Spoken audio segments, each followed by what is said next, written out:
it is a great honor for me to present to you the one and only Reverend Majed El Shafie.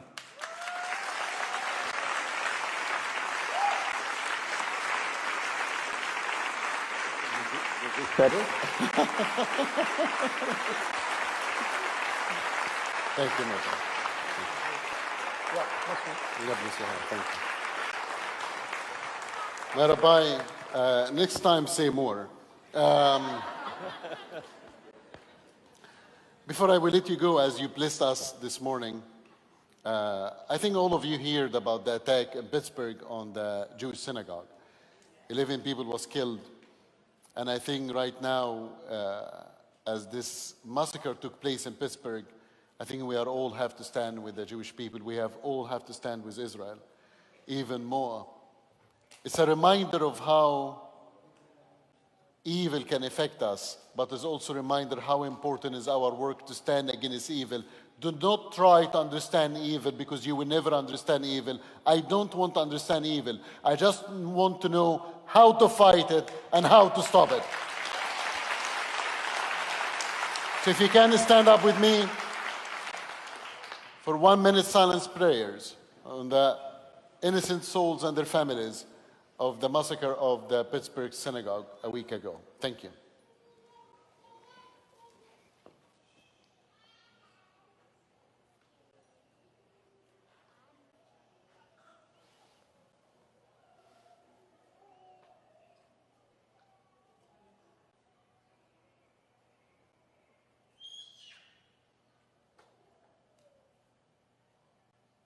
Thank you. Maybe see. Thank you. Thank you, my Rabbi. I love you. Thank you, sir. I love you. God bless you. I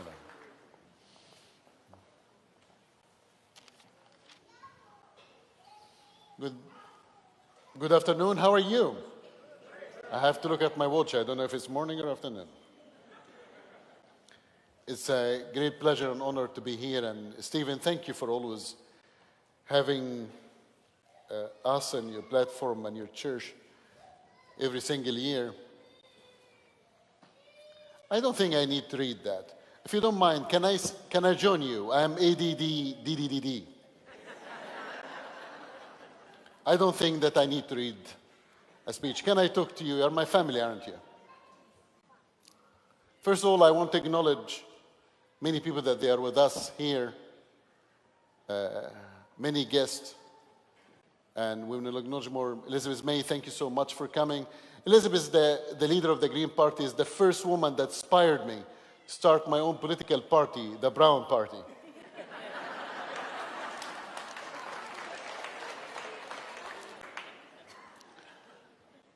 I think we'll win the election if we get in. Just we're taking over Canada. You know that by now. Brad Butt is one of my MP friends that traveled with me to the front lines, Iraq. He traveled with me to Iraq, Bangladesh, India. So Brad is actually so like firsthand, the work that we do. And I tried to sell him many times to ISIS. They didn't want to take him. They said, no, just he's a politician, keep him in Canada.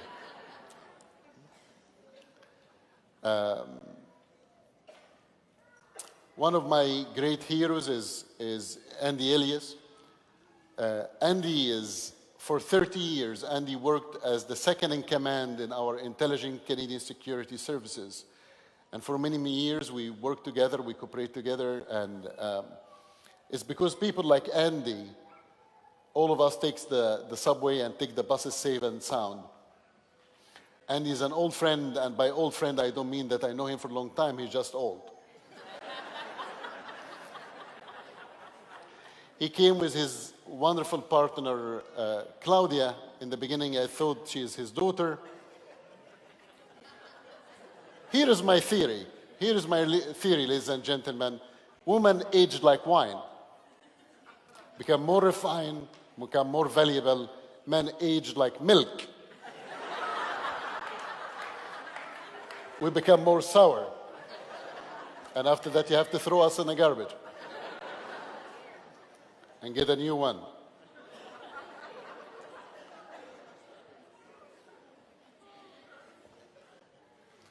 In the last 20 years ago, when I was arrested by the Egyptian authority, when I was tortured by the Egyptian authority, it was in this cell where they tortured me that I understood the meaning of life.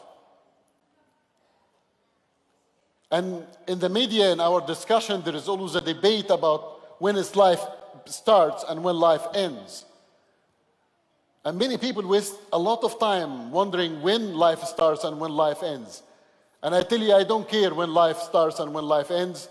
I just hope life ends before I pay my American Express. But in truth and reality, it's not when it starts and when it ends, it's what you did with it. The truth and the reality is the legacy that you will be leaving behind. The truth and the reality, life is important only when you are helping others. And not just from your own race, not just from your own color, not just from your sexual orientation, but anybody that needs help, because we are all complete each other.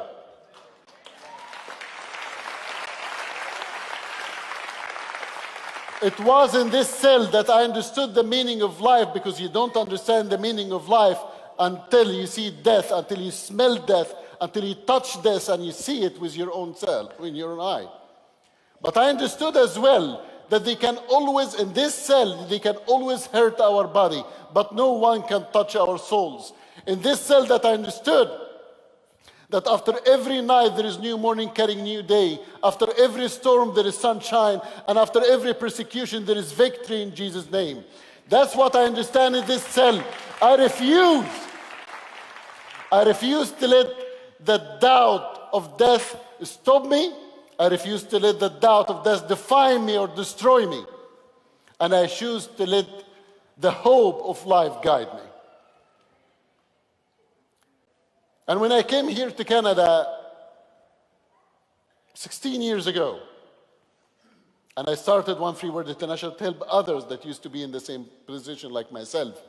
I remember the day that I took my Canadian citizenship, and the Canadian judge asked me, "Son, what the first thing you want to do as a Canadian?"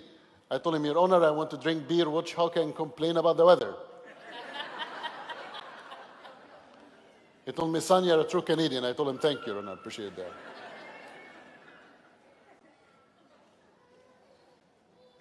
4 years ago, as we was in every front line, Afghanistan, Pakistan, India, Ukraine, and Russia, in every front line as we are operating now, we have branches in 28 different countries by the grace of God. And in the last 4 years, when the genocide in Iraq and in Syria started against the Yazidis and against the Christians, we had to do something. We couldn't stop and remain silent about it. ISIS entered the villages in Sinjar Mountain, took 7,000 girls, used them as sex slaves, selling them from one market to another. We was able to pinpoint 4 of the markets. Through a third party was able to interfere. And we stand in front of you right now, with your prayers and your support, we was able to rescue more than 600 girls from ISIS territories.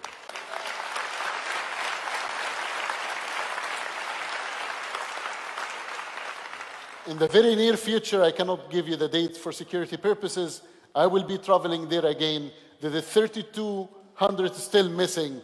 And you have my word, even if I pay my life price of it, I will not leave one soul behind.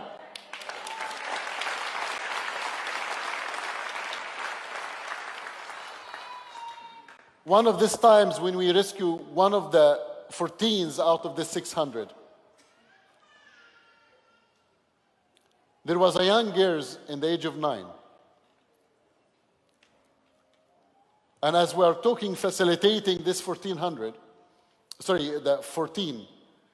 we was collecting their database, their information. And one of them was 9. They used to rape her 20 times a day.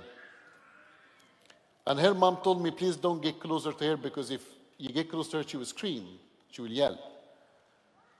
So as I'm interviewing the girls, I couldn't breathe. I literally couldn't breathe from what I heard. So I stopped the interviews and I went outside to smoke a cigarette. Yeah, I a smoker, yeah. Stop looking at me like I'm the only sinner in the room. I smoke cigarettes. Sue me. I call it holy smokes.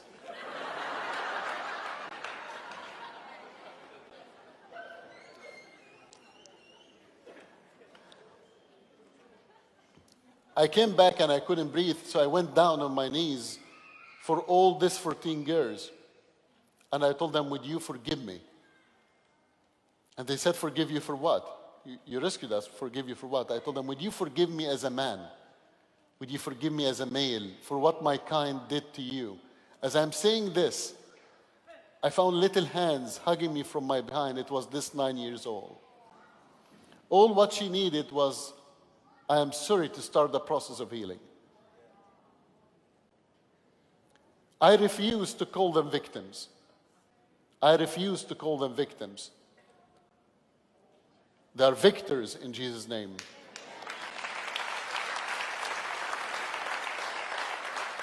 They are survivors. And we are sitting down here right now, and we have more than 40 survivors of ISIS territory sitting down here beside us. And let me tell them something with their own language, if you don't mind. أشكركم على مجيئكم. أشكركم إن أنتوا جيتوا هذا المؤتمر. العالم كله بيقول عليكم إن أنتم ضحايا. أنتم ليست ضحايا، ولكنكم أنتم شرف الإنسانية. أنتم شرف البشرية. فإن كان يد الدواش طويلة، ولكن يد الرب يسوع أطول. وإن كان العدو أراد أن ينتهيكم، ولكن الرب يسوع لا يرضى. إنها ليس يوم الهزيمة، إنها ليس يوم الانكسار، ولكنها يوم الانتصار باسم الرب يسوع رب الأرباب وملك الملوك وطوس ملاك. شكرا.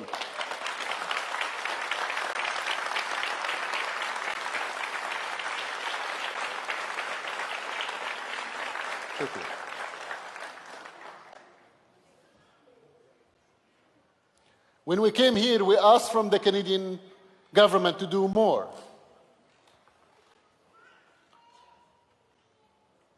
We asked from the Canadian government to do more. While the British Parliament, I didn't know that he was born in London, England. This relationship is over, just FYI. While the British Parliament was recognizing this as a genocide, while the American Congress was recognizing this as a genocide, while the EU was recognizing this as a genocide, our Canadian Parliament turned it down 3 times.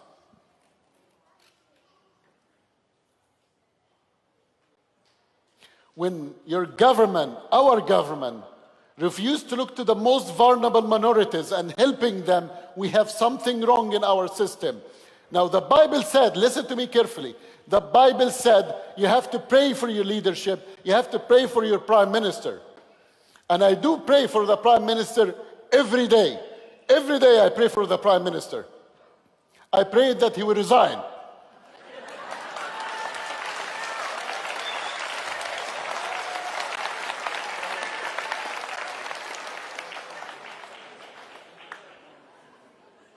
The Bible said pray, it didn't say how. Sorry.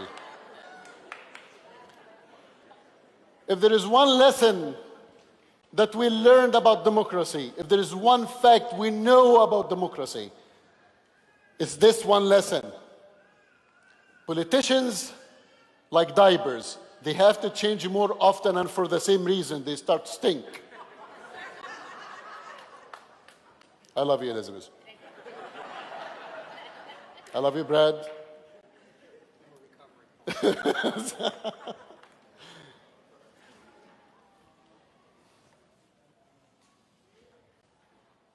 When you have a government that don't care about anything but politically correctness, it doesn't work anymore. How many of you tired of politically correctness?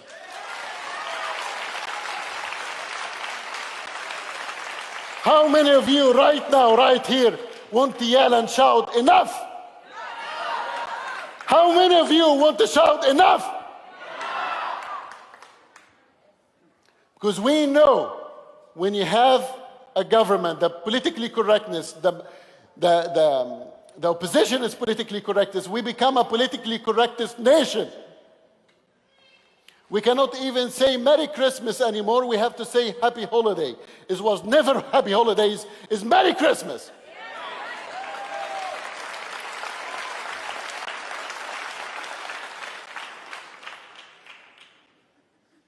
When we don't care about the most vulnerable minorities, when we are bringing ISIS fighters back again in Canada and we're giving them protection, when we are allowing the marijuana to our young kids, it's not a matter of your own kids, it's not a matter of us, it's a matter of our children and our grandchildren.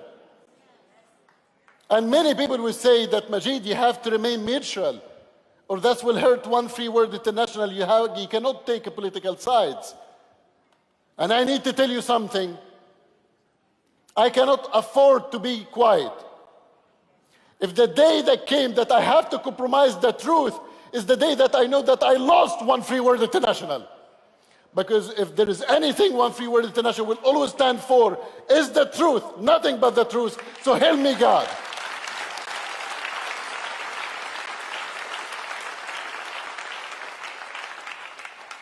But it's not only, I need this to be removed.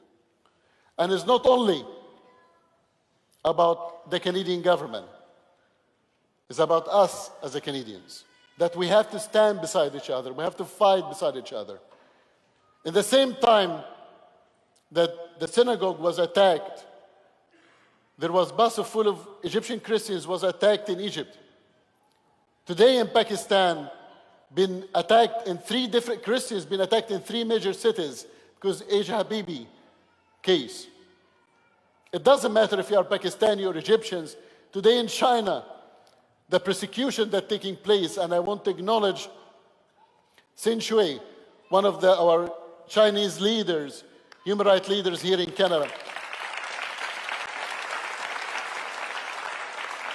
And Pervez Masih, on behalf of the Christians in Pakistan.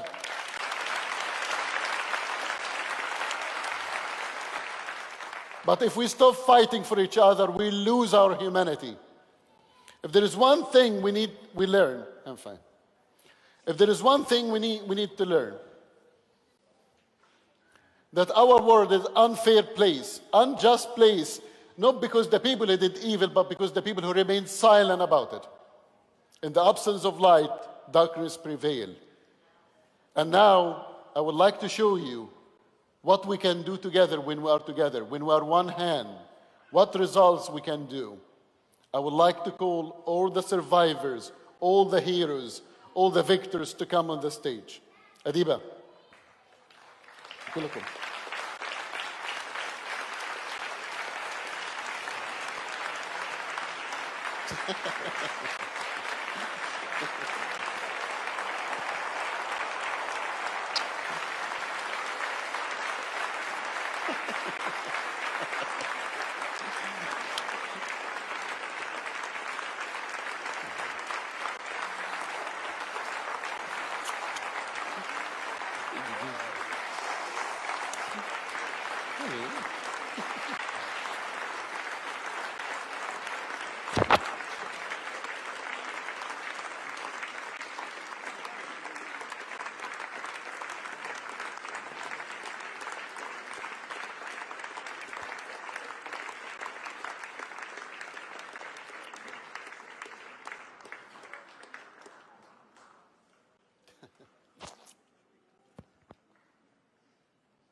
نادي لي ماما.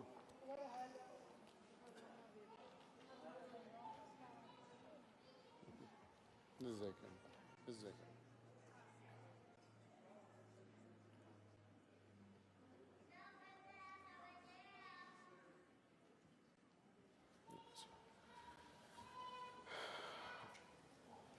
These are the people that you helped and you support for years. And we want to thank you. They are all want to thank you. But I couldn't do it alone. I'm not a hero, but I'm a man that I work with heroes. I would like to call on the team of One Free World International that woke up with me, spent nights with me, sacrificed with me. I would like to call on Annalise Bruce, my deputy, Jimmy Ellerton, my media consultant, Pretty,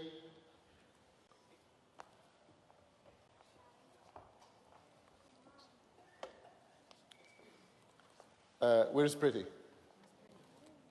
I don't know, she disappeared. Oh, come in. Johanna Bloom. Is Johanna Bloom here? Yes, she is. Johanna, if I can see you, if you can come to the stage.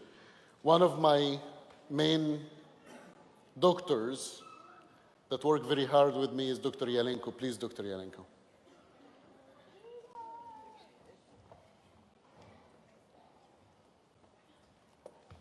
Johanna, come here. So Johanna worked with us for 11 years as one of the best human rights lawyers. And she just left the organization not that long time ago. When I asked her why, she said, Majed, I'm tired of you. Thank you. I would like to ask Sean, Jennifer, and Matt to come with me.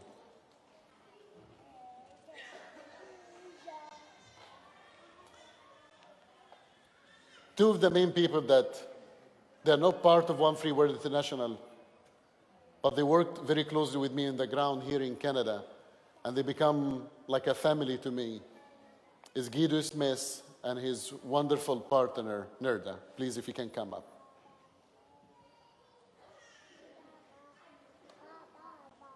Did I forget anybody?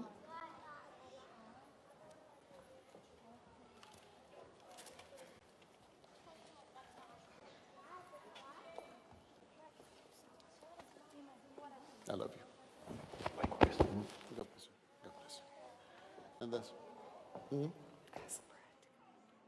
Brad? I'm not asking Brad to come up. He's he's fat and white. What are you talking? Come in. Come in. Anybody that could go for 5 dishes? Delvine. Sorry, Regine. There is just one closing remark that I would like to tell you. This little one, when she was a baby, ISIS took her from her leg. She was a child and she was crying. She was a baby and she was crying and tried to smash her head in the wall. She survived. She gets seizure from time to time. We prayed for her, the seizure is gone. There is no more seizure.